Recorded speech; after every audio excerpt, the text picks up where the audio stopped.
बहुत समय पहले पहाड़ों और जंगलों के बीच बसे एक छोटे से गांव में आरव नाम का एक लड़का रहता था।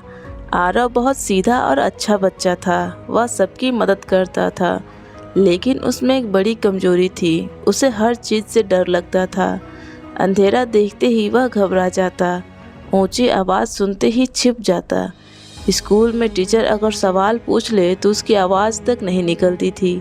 गांव के बच्चे अक्सर उसका मजाक उड़ाते। एक लड़का हंसकर कहता, अरे आरव, तुम तो अपनी परछाई से भी डर जाते हो।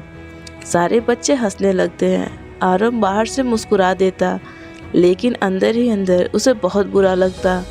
रात को वह अक्सर आसमान की तरफ देखकर सोचता, क्या मैं कभी बहादुर बन पाऊंगा। एक रात गांव में बहुत भयानक तूफान आया। तेज हवाएं चलने लगी, पेड़ झूमने लगे, बिजली आसमान में चमक रही थी। गांव के बाहर एक पुराना दीपक घर था। उसकी रोशनी रात में यात्रियों को रास्ता दिखाती थी, लेकिन उस तूफान में दीपक घर टूट गया और पूरा रास्ता अंधेरे में डूब गया।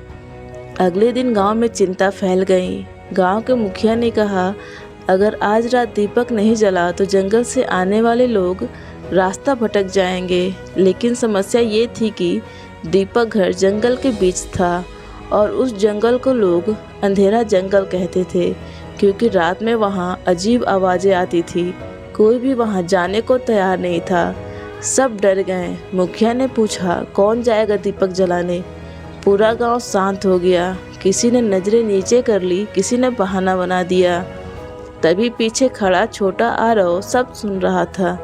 उसका दिल बहुत तेज धड़क रहा था। वह खुद भी डर रहा था, लेकिन तभी उसने कुछ देखा।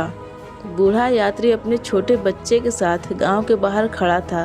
बच्चा रो रहा था, पापा अब हम घर कैसे जाएंगे। ये सुनकर आरव के मन में कुछ बदल गया। उसने धीरे से हाथ उठाया और बोला, मैं जाऊंगा। पूरा गांव चौंक गया। तुम? अरे ये तो सबसे डरपोक बच्चा है, ये जंगल पार करेगा। लोग हंसने लगे। आरव की आंखों में आंसू आ गए, लेकिन इस बार वह पीछे नहीं हटा। उसने कहा, मुझे डर लगता है, लेकिन अगर मैं कोशिश नहीं करूंगा तो कभी बहादुर नहीं बन पाऊंगा। गांव अचानक शांत हो गया। आरव ने एक छोटा सा दीपक उठाया और जंगल की तरफ चल पड़ा। शाम धीरे धीरे रात में बदल गई। जंगल के पेड़ हवा में हिल रहे थे। पत्तों की आवाज़ सुनकर उसका दिल कांप रहा था। कुछ दूर जाते ही उसे झाड़ियों में सरसराहट सुनाई दी। कौन है? उसने डरते हुए पूछा। अचानक एक खरगोश बाहर कूदा। आरव ने राहत की सांस ली। वह खुद से बोला, डर हमेशा सच नहीं होता, और आगे बढ़ गया। जैसे जैसे रात बढ़ती गई, जंगल और डरावना लगने लगा। हवा तेज हो गई, दीपक की लौ कांपने लगी। अचानक जोरदार आवाज़ आई, धड़ाम। पास का पेड़ गिर गया। आरव डरकर पीछे हट गया। उसका मन हुआ वापस भाग जाए। उसने सोचा, मैं नहीं कर पाऊंगा। तभी उसकी नज़र अपने छोटे दीपक पर गई। इतने बड़े अंधेरे में वो छोटी सी लौ अभी भी जल रही थी। आरव मुस्कुराया, बोला, ये दीपक पूरे जंगल को रोशन नहीं कर सकता, लेकिन मुझे अगला कदम दिखा सकता है। और फिर वह धीरे धीरे आगे बढ़ने लगा। कुछ देर बाद उसे लगा जैसे कोई उसका पीछा कर रहा हो। उसके कदम तेज हो गए। पीछे से गुर्राने की आवाज़ आई। आरव ने डरते हुए पीछे देखा। एक भेड़िया था।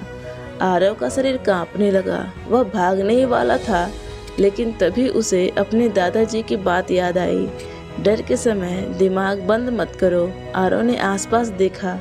उसे एक ऊंचा पत्थर दिखाई दिया। वह जल्दी से पत्थर पर चढ़ गया और अपने दीपक को ऊपर उठा दिया। तेज रोशनी भेड़िए की आंखों पर पड़ी। भेड़िया घबराकर पीछे हट गया और फिर जंगल में भाग गया। आरव हैरान था। उसे पहली बार महसूस हुआ, डर से भागने के बजाय सोचो तो रास्ता मिल जाता है। आखिरकार कई घंटों बाद आरव दीपक घर तक पहुंच गया। वह पूरी तरह थक चुका था, लेकिन उसने हिम्मत नहीं छोड़ी। उसने टूटा हुआ दीपक उठाया, नई लौ जलाई और देखते ही देखते पूरा रास्ता रोशनी से चमक उठा। दूर गांव के लोग खुशी से चिल्लाने लगे, दीपक जल गया। आरव की आंखों में खुशी के आंसू आ गए। उसने आसमान की तरफ देखा और मुस्कुराया। जब आरव वापस गांव पहुंचा, इस बार कोई उसका मजाक नहीं उड़ा रहा था। सब लोग तालियां बजा रहे थे। मुखिया ने कहा, आज हमें समझ आया, बहादुरी का मतलब डर ना लगना नहीं है। बहादुरी का मतलब है डर लगने के बावजूद सही काम करना है। उस दिन के बाद आरव बदल गया।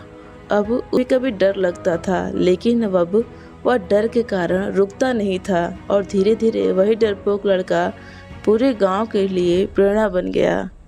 अगर आपका पहला कदम छोटा है तो कोई बात नहीं, क्योंकि छोटी रोशनी भी बड़े अंधेरे को हराना शुरू कर देती है। तो आपको हमारा ये स्टोरी कैसा लगा बच्चों, कमेंट करके ज़रूर बताइएगा।